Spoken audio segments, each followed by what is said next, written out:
स्थगिती आदेश धाब्यावर. सावकारकीचा प्रकार आलाय चव्हाट्यावर. सावकारकीच्या प्रकरणातून लाखो रुपयांना गंडवले.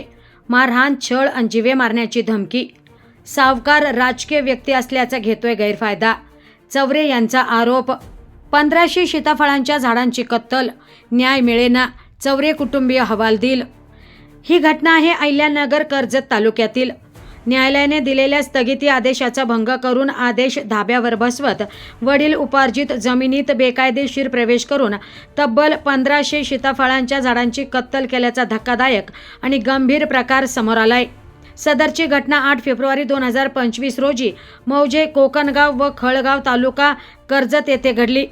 या घटनेसंदर्भात तक्रारदार कुटुंबाने दिलेल्या माहितीनुसार संबंधित जमिनीबाबत अपील प्रलंबित असून न्यायालयाने अर्जदारांना जमिनीत बेकायदेशीर प्रवेश न करण्याचा व विक्री न करण्याचा मनाई हुकूम दिलेला असताना देखील गैर अर्जदार व त्यांच्या 20 ते 25 साथीदारांनी JCP व ट्रॅक्टरच्या साहाय्याने शेतात घुसून झाडांची कत्तल व ठिबक सिंचन व्यवस्था उद्ध्वस्त केल्याचा आरोप करण्यात आलाय.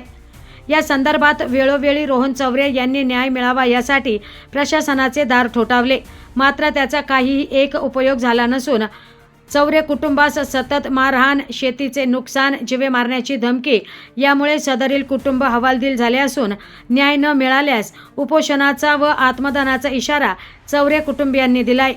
माझं नाव रोहन मच्छिंद्र चवरे, राहणार कोकणगाव तालुका कर्जत, जिल्हा अहिल्यानगर. इथे मी माझ्या कुटुंबियांसोबत राहत असून मी मिरजगाव येथे बेलगाव रोडला गट नंबर 125-2 मध्ये मी सर्जिकल कॉटनचा हा व्यवसाय चालू केलेला होता. त्या व्यवसायासाठी मला बँकेने पुरेसे लोन न दिल्यामुळं मी सावकार प्रशांत बुद्धिवंत यांच्याकडनं 15 लाख रुपये व्याजाने घेतले होते. त्याचे दर महिन्याला 10% परतफेड केली असतानाही 70 लाख रुपये मी त्याला आजपर्यंत परतफेड केली.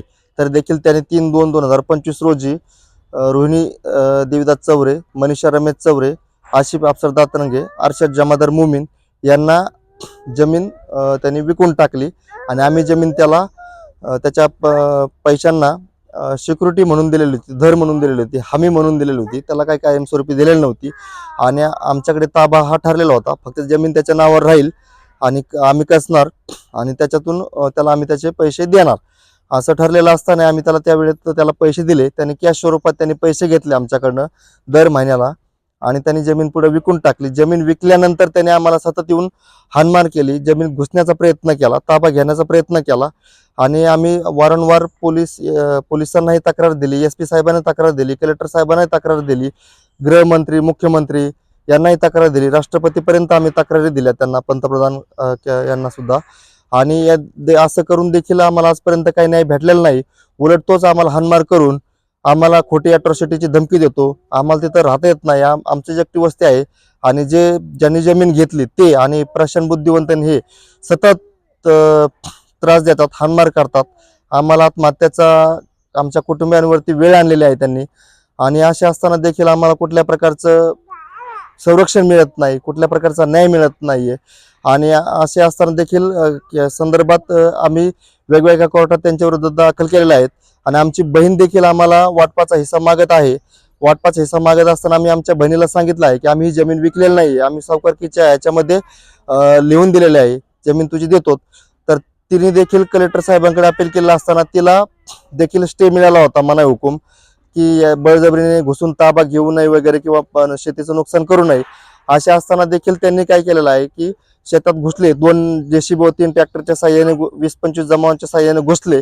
8/2/2026 रोजी घुसून त्याने 1,500 सीताफळांची झाडं कत्तल करून टाकले. 10 वर्षापूर्वी आम्ही बाग लावलेला होता आणि पुरावा नष्ट करण्यासाठी त्याच्यातली काही जाळपोळ पण करून टाकली आणि ठिबक, पाईपलाईन यांच्या सगळ्यांचं नुकसान करून टाकलं.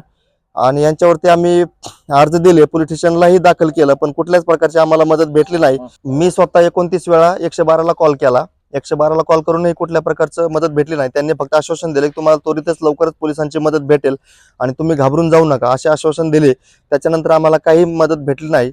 आणि माझ्या वडिलांनी देखील 100 नंबरला कॉल केला होता. 100 नंबरलाही कॉल करून कुठल्या प्रकारची मदत भेटली नाही. त्यांनी फक्त आश्वासनच दिले.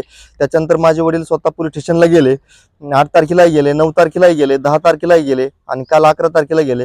उलट त्यांना सांगितलं की परत आमच्या ऑफिसला यायचं नाहीये. आणि समोरील जे सावकार व्यक्ती आहे हे राजकीय आहे आणि त्याच्या मागे राजकीय पाठबळ असल्याने आमच्या विरुद्ध आम्हाला कुठल्याही प्रकारचा न्याय मिळत नाही. उलट त्या उलट आमच्यावर अत्याचार करणाऱ्यांनाच पाठबळ दिलं जातं राजकीय ह्याच्यातून आणि पोलीस ह्याच्यातून, प्रशासकीय शासनातून, आणि आम्हाला कुठल्याही प्रकारची मदत भेटत नाही. आम्हाला जर कुठल्याही प्रकारचे जर यांच्यावर संबंधित आरोपींवरती जर कारवाई जर नाही केली, त्यांच्यावरती गुन्हे दाखल नाही केले आणि त्यांना अटक जर नाही झाली, तर आम्ही संबंधित कलेक्टर, जिल्हाधिकारी साहेबांसमोर आमरण उपोषण करू. आमरण उपोषण करून देखील आम्हाला जर न्याय भेटला नाही तर आम्ही आत्मदहन करू. रडायला म्हणजे आमचे संधी झाडं काढले, त्यांनी संधी रोजगार केली. आम्ही पोलीस स्टेशनला गेलं की आम्हाला खिदळून काढतात बाहेर. अजिबात सुद्धा म्हणजे इथं उभं राहायचं सुद्धा नाही. आणि रोज संध्याकाळी आमचं ज्यांनी वावर घेतलं असे माझ्या अंगावर संध्याकाळचं जीवन पण देत नाही तर गॅटिक लावतात. आणि परत आणखीन म्हणतात आम्ही घेतली, आमचे पैसे येतं, आमची जमीन घेऊन नुकसान करून त्याला सांगितलं तर आमचं आणि त्यांचं चाललंय बुद्धिवादाचं, मध्ये जमीन घेऊ नका, तरी घेतली त्यांनी. तुमची मागणी काय आहे? आम्हाला आमची परत पाहिजे आम्हाला. त्याची फळबागेवरती नुकसान झाली त्याची घेऊ 10 वर्ष त्याची नुकसान भरपाई. आम्हाला जगायचीच ही नाही राहिली. अपेक्षा काय गहू खायचं काय आम्ही रोज त्रास देते, रोज बुद्धिवंत ते मोर घालतात, समजे येतात धावून. त्या दिवशी मी ट्रॅक्टर घेऊन नांगरा गेले, आडवं गेले तर टिपर घेऊन एक जण पळत आला माझ्यावर धावून.